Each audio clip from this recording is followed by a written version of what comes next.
Hey everyone, Dr. Charlie Johnson, a physical therapist here.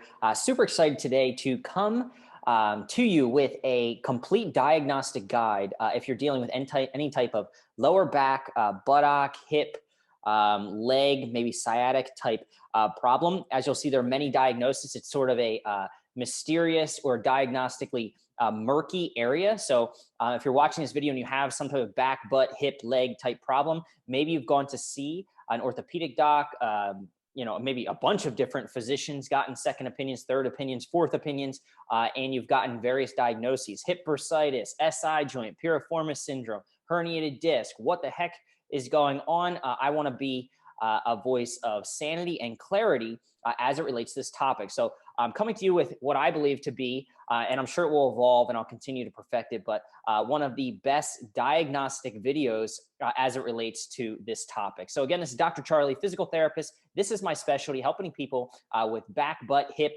leg pain, regardless of the diagnosis. And I teach people how to use movement as medicine. So as you'll see in this diagnostic guide, you don't need an MRI or an X-ray to determine the cause of, or the most likely cause of your pain or problem.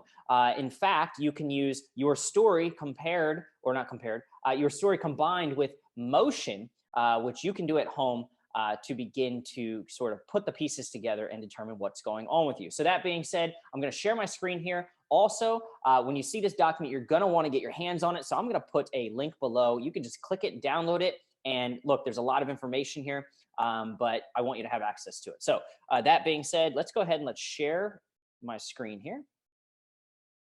Hopefully this works. And here we are. Okay, so I'm going to walk through this idea of, again, do you have back, buttock, hip, and or leg pain? If so, you're watching the right video. I'm going to walk through everything. So everything from, you having back, butt and leg pain, maybe numbness and tingling, hip pains, all kinds of different stuff with different tests you can do. And we're going to knock that all out right now. So I don't know, grab a comfy seat, or if that's painful, stand up, walk around. I don't care what you have to do, but hang on in there. There are a lot of videos out there that have, talk about the telltale signs of a disc herniation. I have a video like that. Spinal stenosis, sciatica, piriformis syndrome, but they're all in isolation. And that's difficult because I feel like there's not one video that kind of links everything together and connects all the dots for people. So again, that's something that, even though it's going to be a long video here, you can fast forward and scroll through, to kind of fit whatever you're looking for or find whatever you're looking for. But at the end of the day, I think it's useful to have everything kind of compared so that you have a contrast, black and white, right next to each other, so that you can get the big picture understanding of how you should be thinking through what could be going on, with your back, butt, leg, and or hip problem. So that being said, let's get rolling. So first things first, just like I said, you want to think of your medical diagnosis like a deck of cards. So look, again, the area of the kind of low back, hip, pelvis, leg, it's super complicated. I used to teach gross anatomy, so cadaver, go in, dissect people, and test students and clinicians on that anatomy. And it's very anatomically complex, which makes it diagnostically very complex at all. But, some examples of some kind of things that we should be thinking about. Again, I think of diagnoses like a deck of cards. So when somebody comes to me, say you were to chat with me about your issue, I'm constantly like flipping between, hey, what is the medical diagnosis? And then, not included in this video, but what is the movement diagnosis? Because, let's be honest, the medical diagnosis, that's what everybody wants. Maybe that's why you're watching this video. But at the end of the day, regardless of the card, right, that comes to the surface and seems to be the most likely thing going on, at the end of the day, the question always becomes, so what? What do we do about it, right? So we're going to work through the medical diagnosis portion of things today. Maybe I'll create another video on the movement diagnosis portion of things. But just get that at any given point, right?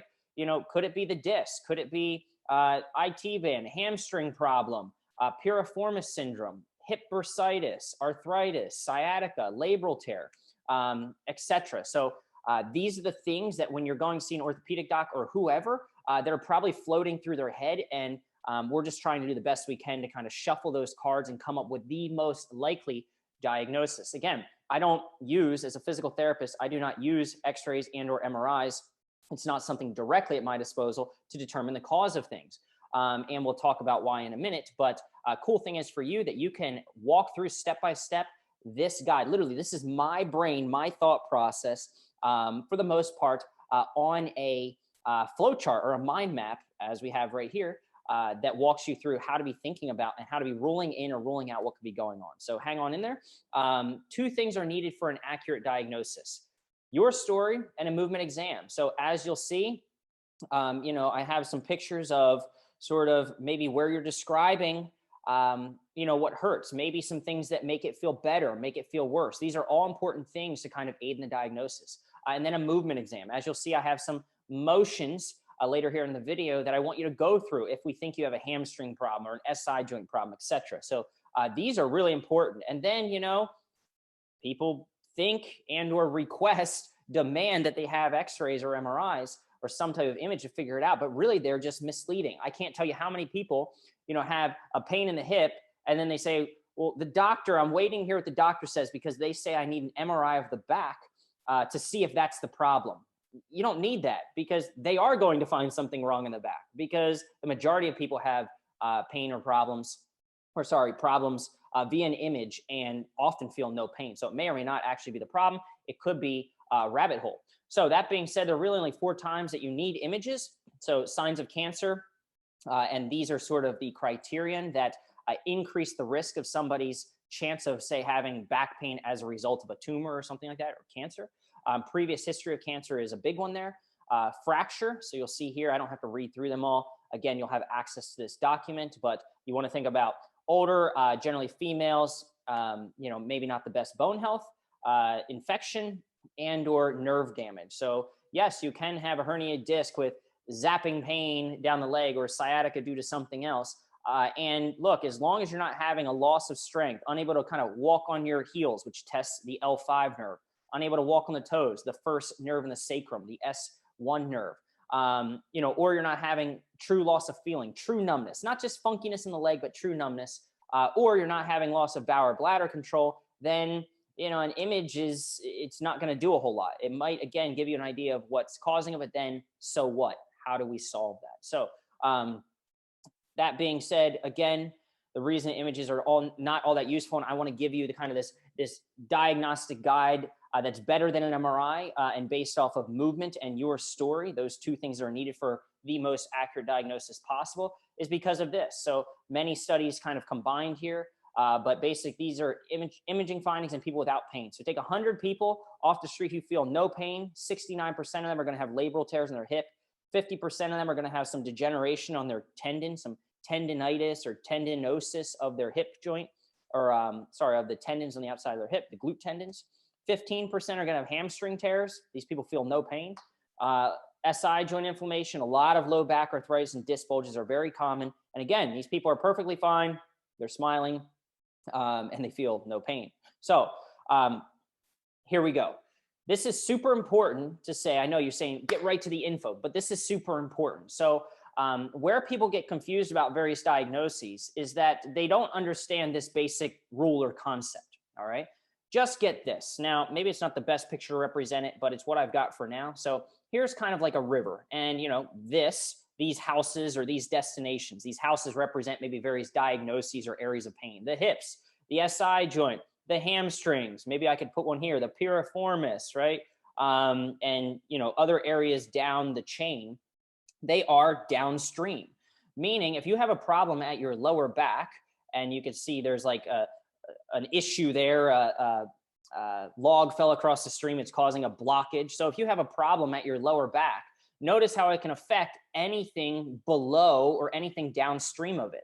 And this is important because if you have SI joint pain and piriformis pain, and you go through those tests and you're like, oh, I have all those things, but you also have discovered that, you have a back problem, or what seems to me is most consistent with a back problem, which is upstream, then these diagnoses are not likely. Meaning, if you have an upstream problem, a back problem, it can cause anything downstream to become sensitive, to hurt. So if you do the tests in the presence of a back problem, a nerve problem, if you find that you have that, don't look any further, because you have to fully rule that out as the cause first, because if you have a back problem in the presence of an issue up at the back or with the nerves in the back, then it might hurt to contract your hamstrings. It might hurt in the butt. It might hurt in your hip bursa. It might hurt down in your calf, or you might feel like you have plantar fasciitis, right? Things like this, because this is upstream. And as you can see, it has the ability to affect everything downstream. All right. So an upstream problem like the back can refer downstream. So in the presence of a back problem, you know, if you're being told you have bursitis and piriformis and SI joint problems all downstream, well, of course, because the back is sort of like the main panel box. It has the ability to kind of provide feeling and refer pain to those areas. So it's going to cause everything downstream to be sensitive or become affected. So we want to look first at the back, and if we sense something there or something with the nerves up at that level, then forget about any other diagnosis. The most likely diagnosis or problem is that it's from the back. The others, yes, it's possible that you could have a couple things going on there, but at the end of the day, you know, you want to think of the most upstream problem, because an upstream problem has the ability to affect everything downstream and make it seem like there's other diagnoses when really the main problem is that, say, back issue or something like that. So hopefully that's helpful. I may touch on that in a little bit, but one final thing is that, you know, say we find that you don't have a back issue, or through this kind of mind map, you think, hey, I don't really have a back issue. I have no back pain, etc. I have a hamstring problem. Well, a hamstring problem, for example, is down here along the river, if you will. Problems do not refer upstream. So hopefully that makes sense. Problems with a certain area do not refer upstream. So if you have an SI joint problem, it's not going to cause your back problem directly as the primary source or origin of symptoms. Yes, it might make you move weird, and because of that, you're compensating, etc. But as far as the primary, like, you know, site of tissue, the tissue source of pain or the diagnosis is not going to refer upwards. So hopefully that makes sense. A hamstring problem won't cause an SI joint problem because it's downstream. A knee problem is not going to cause an SI joint problem directly from a direct link of referred pain. All right. Again, you can move differently if you have a knee problem, which can cause other things. But as far as the diagnosis, remember, we're talking about diagnosis from the standpoint of a medical diagnosis, not a movement diagnosis. So hopefully that's helpful. But again, a back problem can cause all these things because they're downstream. So I know I repeated myself a few times. I just want to make sure that that's somewhat clear. We'll bring more clarity to it as we go. So here we go. So do you have back, buttock, hip, and or leg pain? So if you're watching this video, that's probably a yes.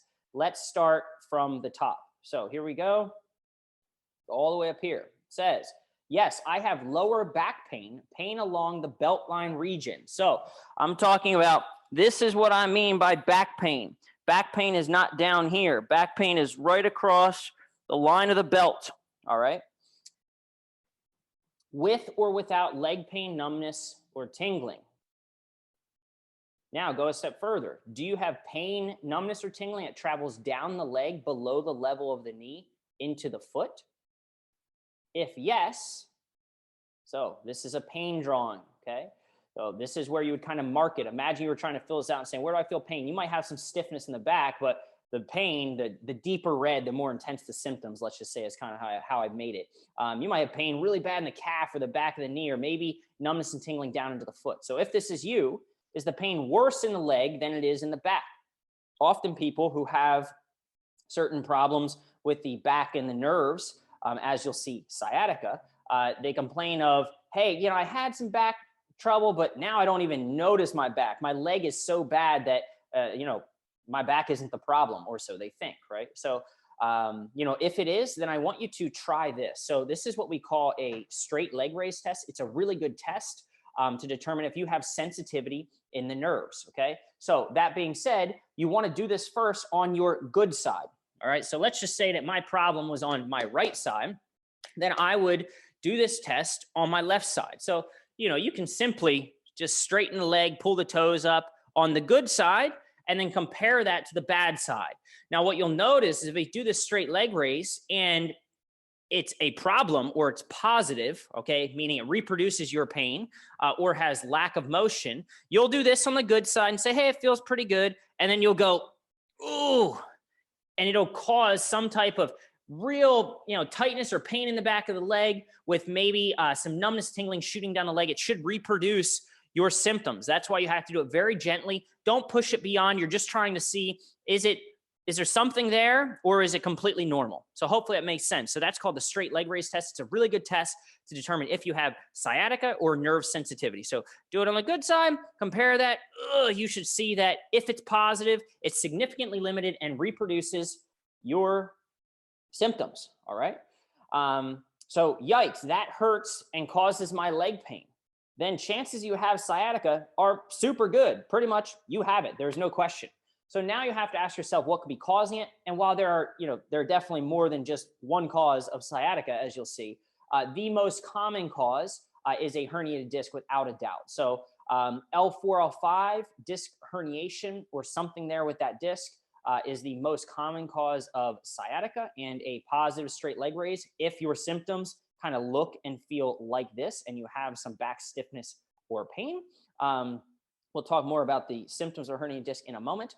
But just so you know, there's certain mapping to where these nerves control or give sensation or feeling to, right? So most people with an L4, L5 herniation, they feel symptoms that start, the nerve is affected, and we know that because you have a positive straight leg raise. They start here, kind of go to the outside of the knee. Some people feel like they just have knee pain, but it's actually due to a sensitive nerve. And then it wraps to the shin and it goes kind of to the top of the foot, the big toe. That's the most common nerve affected. S1 nerve is also commonly affected, which causes pain here, and kind of this little shaded, goes down the back of the leg, hamstring, so back of the thigh, and into the calf, maybe even into the heel or bottom of the foot, or as you can see, the small little pinky toe, if you want to call it that. All right. So not only if you have this drawing, can you tell by kind of following this that you have sciatica, but then you can kind of determine the level of nerve affected if you follow this path. All right. So now let's just say though that you've got this stuff, you've got some back stiffness and then some, one or both sided leg pain, numbness and tingling. And you do the straight leg raise and it's a little tight, but there's no major problem. So you do it on your good side. Well, we'll just say this was the good side. You do it on your bad side, right? And it's really no issue. You feel pretty good. Then you have to ask yourself, hey, could it be something else? So in this case, I just worked with a gentleman this morning. He would be exactly this. So do you have spinal stenosis? Well, then there's characteristics associated with that. So for example, this is not just my experience per se. This is all based off the evidence and various clusters of findings that have been sort of researched or validated to be most consistent or predictive of, say, in this case, spinal stenosis. So age greater than 48. So generally older or more mature, more wise, if you will. So age greater than 48, leg pain is greater than the back pain in true spinal stenosis. So sometimes there's some back stiffness, but mostly it's the legs. Both sided leg symptoms is most common, but it can just be one leg. And if it's both legs, then there's generally a problem at the central canal. So if you think about it, we'll come over here. If there's a problem at the central canal, the main kind of, pathway of the river, if you will, the main stream, all right, then you can see that it affects both legs. So that's why people with central canal stenosis or narrowing have symptoms that go down both sides because, well, something up here blocked the flow to both legs, all right? If there's just, imagine I took this log and I took it and I put it down here, right near the SI joint area or the buttock area. Well, that's just a one-sided problem. So in this case, the left side would still have water flow or no problem with the nerves. It would be fine. There would be no symptoms. The right side would be the one that's affected. So depending on if it's central or one-sided, which we call, try to zoom out here, lateral recess or foraminal stenosis, that's a one-sided type of spinal stenosis. And obviously you can have a combo of the two, all right? But another thing with spinal stenosis, kind of in that cluster of findings. Leg pain, numbness, and tingling is increased with standing or walking when the spine is in an upright position. Why? Because when your spine is upright, you close down on where the nerves exit.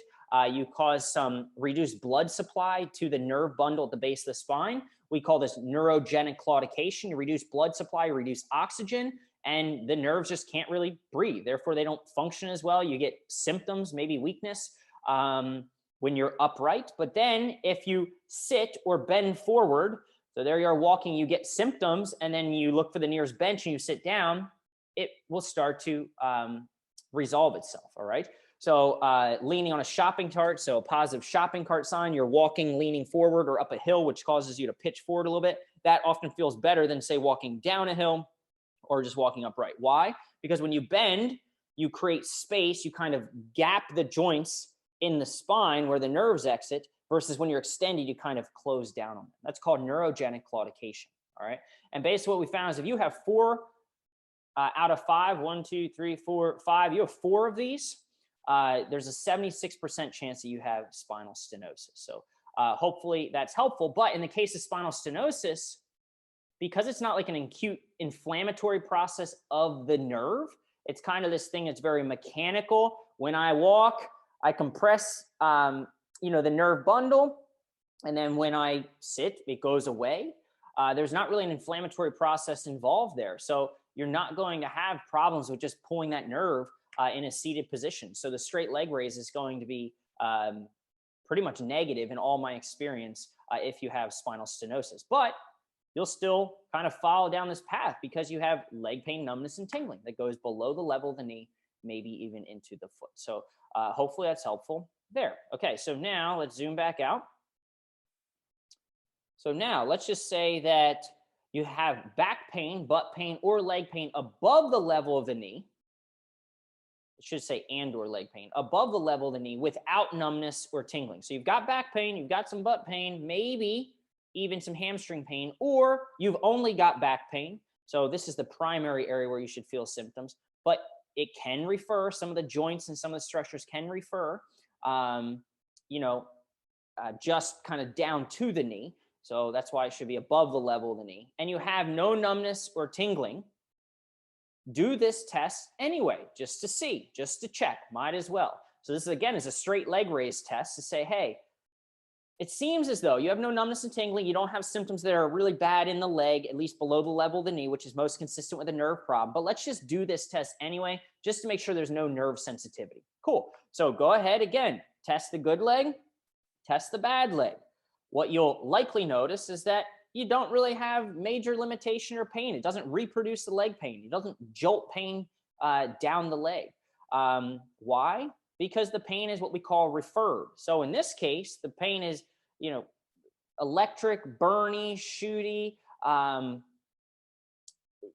numbness and tingling, all those nerve-like complaints. Here, you might have some symptoms that kind of radiate, but those are referred from a structure like a disc or a joint or something like that. So again, the most common cause of back pain is a herniated disc. So do you have a herniated disc? Well, to kind of clarify a little bit more from up above where we were at, what are the major symptoms? I mean, a lot of people think we need, again, an MRI to figure this out.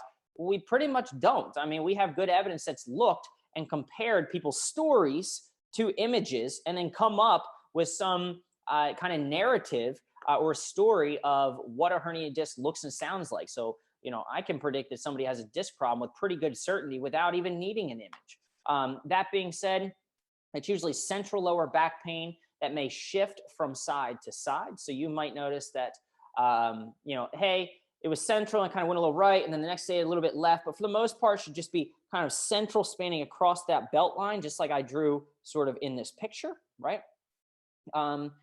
Is the pain worse first thing in the morning? Often symptoms are worse first thing upon getting up. Why? Because disc pressure is highest in the morning. There might be trouble straightening or standing up after sitting. That transition of sitting to standing might be kind of hard, to get up tall. And then once you walk around, maybe it feels a little bit better. Pain is worse generally sitting, driving, bending, lifting, twisting, coughing, or sneezing. Why? All of these motions increase pressure in the abdominal region, the coughing and sneezing, and the others within the disc itself. So if you have a disc problem and you increase pressure in it, it doesn't feel good. So pain is often better when walking, standing, or lying down. It's just a more neutral, less compressive positions for the spine or the disc. Yeah, pain central or slightly to one side along the level of belt line. Kind of repeated myself, but again, it can shift. Increased pain with coughing, sneezing, or straining. Again, I just wanted to get this out there. I didn't edit it as good as I should, but just to reiterate there. And then you have this roller coaster of back pain. So, you know, you have this history of, yeah, my back went out a few years ago. I was lifting something or doing something. And then it got better. And then, you know, a year or two later, it goes out again. And then it goes out again. And, you know, usually what happens is every time it gets a little worse. So you start with just having some back pain and maybe some buttock pain. And then it becomes full-blown sciatica, generally the worse the disc problem becomes in this case, right? Or a really telltale sign is that you look something like this. Have you ever looked in the mirror if your back went out on you and you have what we call a lateral shift? So you're kind of crooked, bent forward, and it's hard to straighten up tall. That is, I mean, no MRI needed, pretty much a lateral shift, especially if you've got this other stuff going on, okay? So that being said, you know, if you have no leg pain or limitation of straight leg raise, it says there's not a nerve problem. There might be another problem in the back that's referring symptoms into the buttock or the upper leg, but there's no nerve problem. The other thing that can refer kind of pain along the back and or into the buttock, maybe even into the leg, would be what we call facet joint. Basically the joints in the spine. So at every level, right, you have joints that kind of stack and touch one another. And these are called Z joints or facet joints. So one-sided pain at or above the level of the belt line. So unlike a disc, which causes like general stiffness, usually it's going to be just maybe down on the left side or down on the right side. And, you know, again, there's going to be no numbness or tingling because it's not a nerve problem. So that being said, there are some other things we can do to tell this, but just a general overview for you. Okay, so now we do all that. Yeah, we covered all of that. And remember, look, if you're doing this right now and you're like, wow, I did the straight leg raise, Charlie, and that was really clear. But I was also told I have like a hamstring problem or a piriformis problem or a bursitis problem. Don't worry about it. This is the first thing you need to address. And remember, this thing's upstream, so it can cause you to feel aches and pains. You go to the massage therapist if you have a nerve problem, and they're going to poke in your calf. They're going to poke, you know, on your IT band. They're going to work your hamstrings. You're going to say, ooh, ooh, ooh, and you're going to think you have all these problems because you have all these sensitive areas. Well, that's because the wire, which is really hot, travels and has the ability to kind of send signals to all of those areas. So in the presence of a problem upstream, stop. Worry about and focus on the most upstream diagnosis. If as you're working through this, you find that something's most consistent with it. If it's upstream of something else that you think you have, the upstream problem rules all, okay? So you can just stop if you figure that's what you got, just stop. Shut the video off. Okay, now, I don't have back pain. So this is for people who say, I don't have it up here, Charlie. My back feels pretty good. But I do have buttock and or some type of hip, you know, leg stuff, okay? So it's not your back. So if you don't have back pain, the chance that it's your back is very low. So let's just kind of, you know, get that off the table right away. I worked with a lady the other day. She said, I have no back pain at all, but she has some leg stuff. And they took an MRI of her back and they found nothing. Well, why would they take an MRI of her back if you're not complaining of any back pain? And the reason is because they're searching for something because they don't know how to go through a good kind of thought process and exam. They're searching for something to find something so that they can treat something, because that's what they do. They use, you know, injections or pills or surgery, and they rely on the findings of MRIs or images. I rely on the story, careful listening, careful reasoning, and then movement exam to determine not only what I think is going on, but then natural treatment using movement as medicine. So that being said, if you don't have back pain, pain along the belt line, it's not your back. So let's go up here and start off with kind of some hip stuff. So do you have groin pain? So do you have pain that is mostly, again, the red is like the primary of symptoms. Maybe you have some buttocks, some outer hip, but really some groin pain. And it may refer, so the blue area is like the secondary area of symptoms that you might feel if you have a groin problem or pain in the groin. Then what I want you to do is I want you to do this figure 4 stretch test. So I'm hoping this works and it records. Let's see.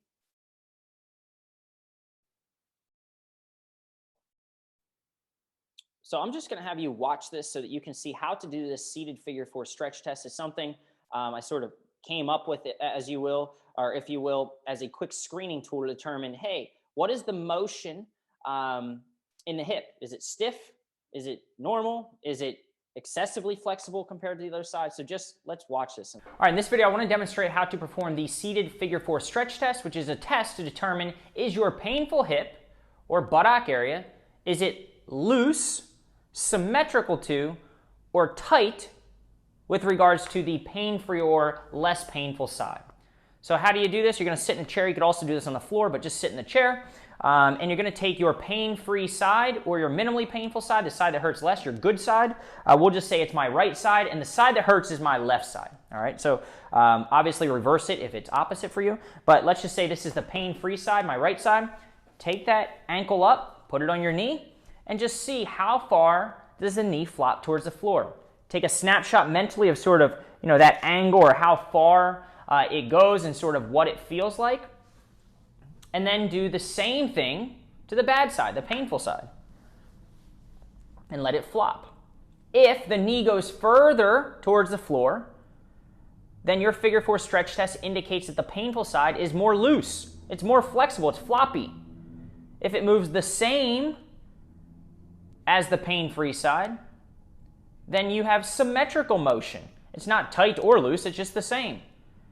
And if it's hard to get up there and the knee barely can drop at all and the knee's pointing, sticking up in the air, then you've got tightness on that side. Let's go back to this, and I hope that recorded. But remember, there's this little button whenever you download this below this video. I'll include all this as download. It should link to that, and you can watch that. So that being said, you have groin pain. So you're going to do that figure 4 stretch test. Remember, you're going to compare the good side. So again, if this is the good side, do it, and then compare it and do the bad side. And in this case, you'll find that, oh man, you might notice that my painful side is tight. That's a finding of tightness in that figure 4 stretch test. So if you're legged way up there compared to your good side, then you've got tightness, okay? So a tight figure 4 stretch test, which would indicate the hip is stiff and painful. Now, there are many things that can cause that, but look, if you're a little bit, again, older or wiser, age greater than 50, consider that the primary diagnosis or a suspected diagnosis is hip osteoarthritis, so an arthritic condition of the hip that's just causing progressive stiffness and pain in the hip. So you'll notice this because you'll have difficulty putting on socks. So if you think of how that motion looks in life, that's basically putting on your socks, right? So you'll notice that if you've got a figure 4 stretch test, well, that's a sock test basically. So you have trouble putting on your socks. You'll notice tightness and reduced motion compared to your good side. You'll have groin pain. Groin pain is pretty much like the #1 complaint of people with hip joint problems within the hip joint. In this case, if you're a little bit older, hip arthritis is the most suspected. You'll have morning stiffness. So a common arthritic complaint, if you will, is that, hey, I feel pretty stiff in the morning, or after I've been sitting, pain/stiffness getting up from a sitting position or out of a car. But then as I get going, maybe it loosens up, it warms up a little bit, all right? And then you'll notice that it's sort of a gradual onset. A lot of times there's not like a moment in time when people remember doing something. Sometimes it might be like a little slip off a curb or something, but for the most part, it's a gradual onset over the years or over the month that the hip just started to get stiff, okay? So if the painful side is tight, you find that it's stiff and painful via that figure 4 stretch test, but you're less than 50, so you're a little bit younger, then you still could have some arthritic changes. But if it's a problem within the hip joint, which most people have groin pain, they have a problem within the hip joint, then consider that maybe you have something called FAI, femoroacetabular impingement.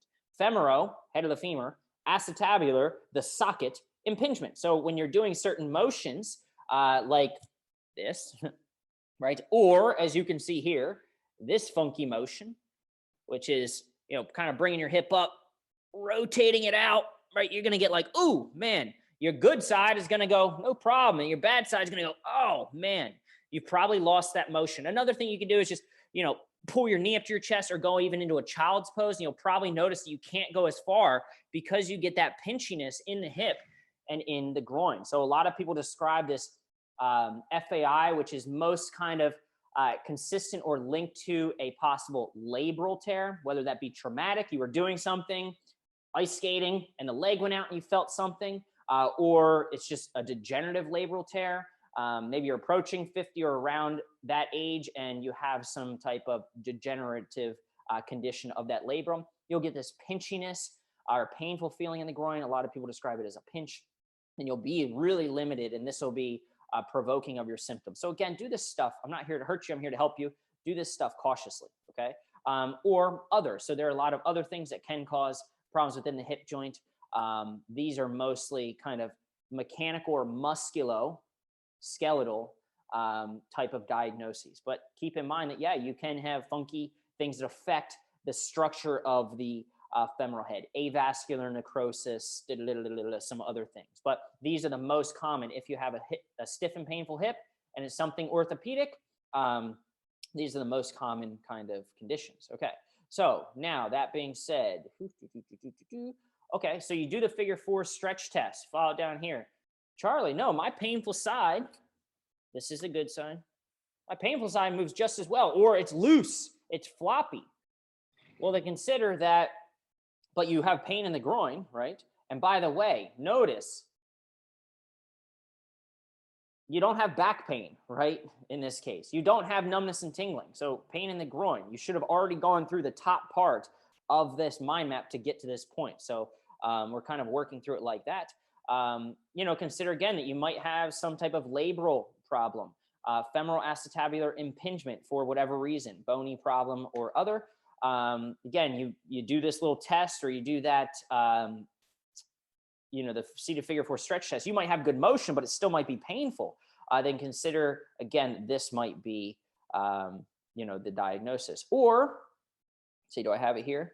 You know, I treat a lot of younger people who are athletes, and this is something, again, it's kind of outside the realm of some of the other diagnoses as an outlier, but I've seen a lot of, especially in female runners, although it can happen in males who or high impact sports, these things called bone stress injury. So a stress fracture, basically of the hip or pelvic area, or a stress reaction. So for example, like shin splints are a stress reaction of the lower leg bone, but you can have kind of similar things up in the hip joint socket, kind of pelvic area that can cause pain in the groin. And it can look very much like a labral tear or, you know, some little arthritic change or something like that. But, and the reason that it's difficult to diagnose is because an X-ray doesn't do a great job of picking these things up, especially in the early phases. So really you need some type of MRI or bone scan to pick these things up. But that being said, I treated many people who thought they had labral tears, but when you look closer at it, they hop on one leg and they get kind of a sharp pain in the groin.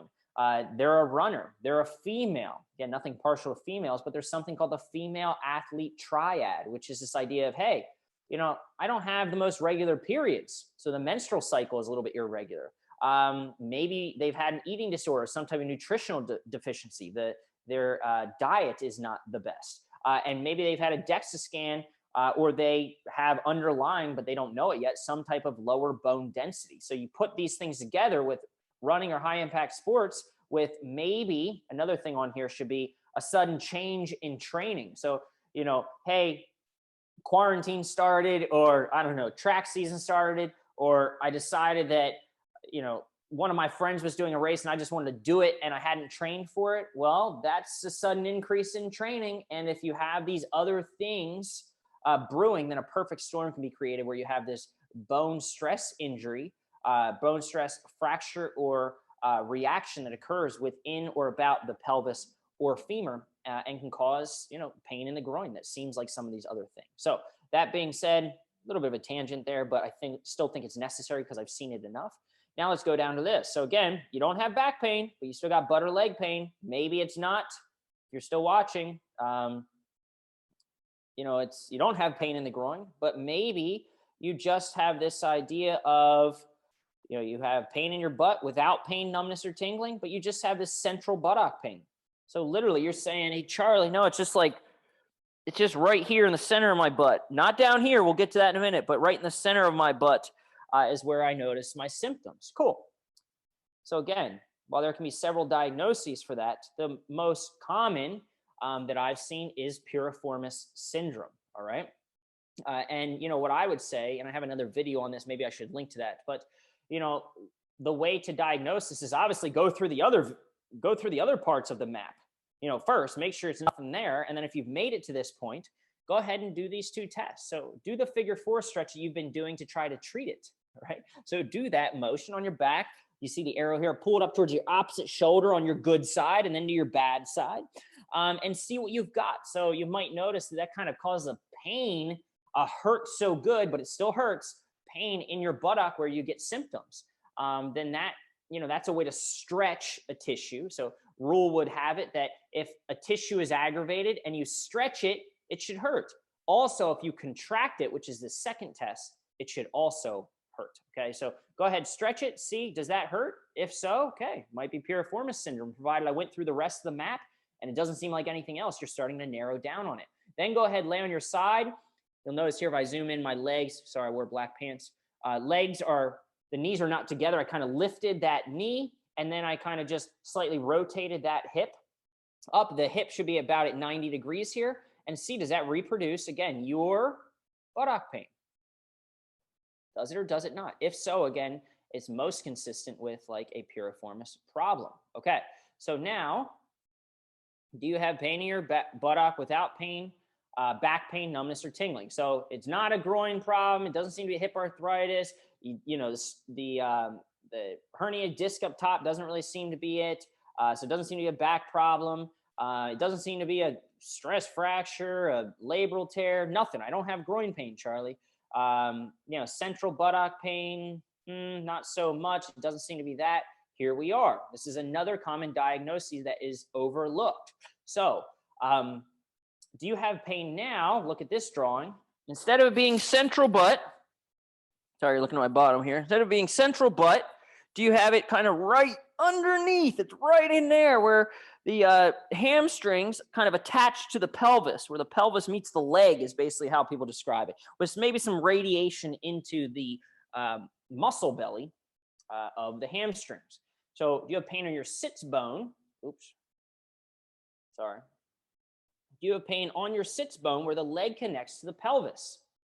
Should be a question mark. But if so, consider that maybe it's a high hamstring tendinopathy. So you've got your hamstring muscle group that joins right there. Could it be something you have an unhealthy tendon and it's causing you pain? And this can be chronic pain that people go for years and can't seem to solve. So now, can you go ahead, 2 movement tests here just to verify. Again, you've gone through, you don't seem to have anything else, so you're narrowing in on this. Can you reproduce your pain doing this? Single leg deadlift, this top one, or a diver. So go ahead and, you know, do it on your good leg. So if this is the pain-free side, do it. And a diver is really like your arms are out. You're going to do something like this and then do it on your bad leg.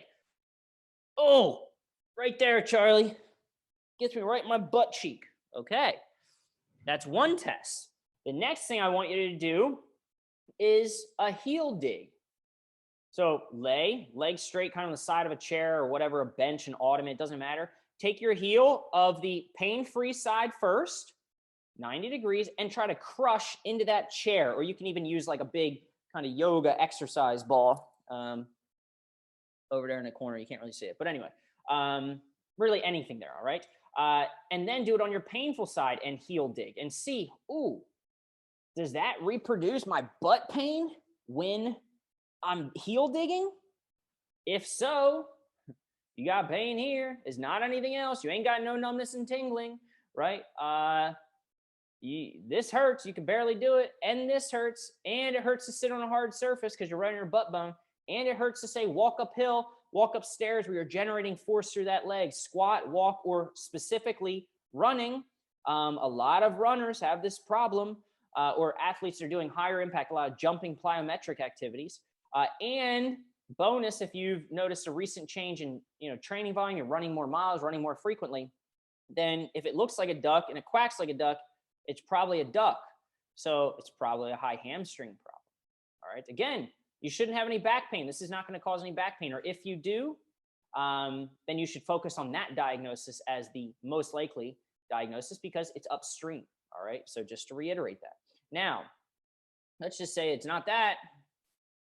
My pain is kind of up here, Charlie. I kind of described it as my back, but it's just one side and it's kind of on that dimple. So I'm not going to show you my butt, but there's basically dimples. If you look in the mirror, and a lot of people, they can see kind of a little bony bump. All right. And you might have some symptoms kind of radiate down the leg, sometimes a little bit even to the front of the hip, whatever. This is kind of the main referral pattern. Here's another pic on like an actual person. It's my wife. So L4, L5 is the bones in the lower back. You've got your hip bones that kind of go out to the side. Those would be your ilium. And then you've got your sacrum. So sacroiliac joint, which is right there on her little dimple there. She said, where is it? She said, oh, there it is. After I pointed it out to her, that is where people get pain in the SI joint if the SI joint is a problem. We call that a Fortin, F-O-R-T-I-N, finger sign. All right.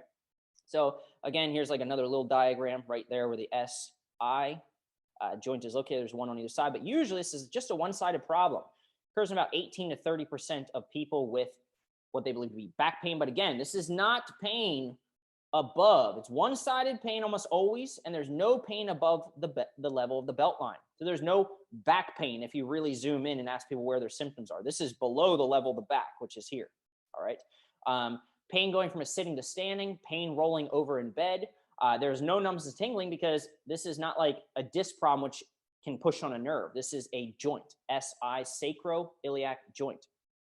A couple movement tests here. So go ahead and see, compare to a single leg bridge. So I'm on one leg and I'm just literally thrusting my hips up and kind of holding there. You can straighten this leg if you want, but it's a little easier if you bend it. Do this on the pain-free side and do this on the painful side. And if this reproduces pain in the area that you're describing, right, and it's not anything else, and then you do this test, I call this a self thigh thrust test, basically. So what you're doing here, I'm not going to lay down because my headphones will yank, but you're going to lay down, bring that leg to 90, and you're pushing along the axis of that lower leg bone. You can get somebody else to do it if you want. You can hold your leg and someone can apply gentle pressure. You're kind of pulling straight down as if you're trying to drive this leg bone into the ground. Picture it's like a stake or a piece of rebar or something like that, where you're trying to drive it into the ground to cause some type of stress at the SI joint. If it hurts to do these motions, and again, it's not anything else up there, and you've got all these things, plus maybe, you've had a recent pregnancy or you've had pain since pregnancy, a lot of times common in females, then, that would be like an extra bonus that, again, I didn't add here, but something I've seen a lot. So consider that maybe a sacroiliac joint problem. Okay, so now you're saying, nope, still not me, Charlie. Get to the point. What's going on? Do you have pain locally on the side of your hip? So what I want you to do is I want you to do that figure 4 stretch test again. If you haven't watched it yet already, again, you can click this little link and watch it. But again, the idea is you're comparing the flop, if you will, of your good leg to your bad leg. And you're seeing, is it the same motion? Is it looser? Does it move more? Or is it really sticking up in the air? So if you've got what we call lateral or pain on the side of the hip, which would be here. So just so you know, here's kind of my hip bone. You go down, there's the point of my hip, right? This is kind of where we're talking about the pain, all in this area. All right. If you do the figure 4 stretch and the painful side is more tight, and you're, again, older than 50, a little bit more wiser, if you will, more mature, then consider that it could be, again, a hip arthritic condition. So hip arthritis is it listed in multiple places because it can cause pain just on the side of the hip. It can cause buttock pain only, or it can cause groin pain. So groin pain and buttock pain are the most common, but I've seen people where they just have pain on the outside of their hip and they're told that they have bursitis or something like that, when in actuality, they have a stiff and painful hip. Bursitis doesn't cause the hip joint to be really stiff and sticking up in the air. It causes the hip joint to be sensitive if you compress certain things or lay on it or whatever, but it doesn't cause actual, changes in the ability for the joint to move. So if that's the case, consider that the hip joint for you is just referring to the side of your hip. And that just, for you, that's just where your symptoms or your hip joint refers, okay? So hip arthritis, again, difficulty putting on socks, groin pain, stiffness, etc. We already went over this. Also, could it be that you have some type of progressive impingement, some bony change in the hip joint where it's just not allowing the hip joint to move? Most consistent, again, with like a labral tear or something like that. Pinchy, painful feeling in the groin. Not only is that flop in the figure 4 limited, but you might notice that coming up is really painful and pinchy. Same thing with arthritis. So here's the thing. It's going to be tight and painful in an upward motion, an inward motion like I have here, or this motion, in both like an arthritic and often like a labral tear type of presentation. So if you have stiffness like that, it's something almost without a doubt within the hip joint itself. I'm just trying to tease out the most common things for you. Okay. So let's just say now you do the figure 4 stretch test and it's symmetrical or loose.